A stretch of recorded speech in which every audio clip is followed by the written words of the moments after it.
We're going to start reinforcing the floor so you see a before and after. One of the reasons I'm believing that the floor was so bad upstairs, like a lot of cracking, is here.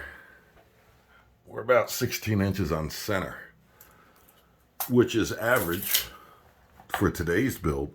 But a lot of these old houses, especially this age, were 24 in center, some of them 20.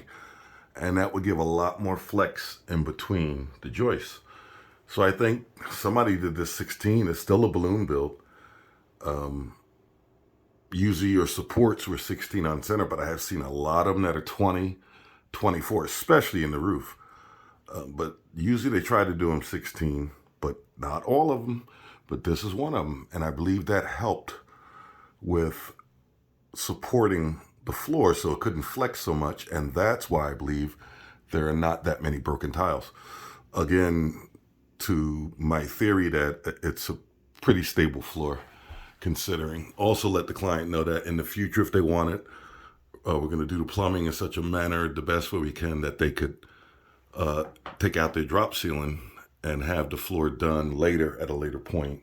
As you can see up there, there's no insulation. That's daylight you're seeing outside. So these will most likely be stuffed with bats to stop the air the best way we can after we're all done. Some of the old knob and tube wiring is still in there. So the drop ceiling in this kitchen is going to be an advantage going forward for the client because to sheetrock this back,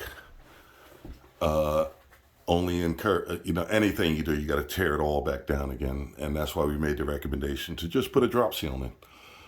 And now that the pipes are not going to be below the joist, the drop ceiling could be even higher up. Okay, see you.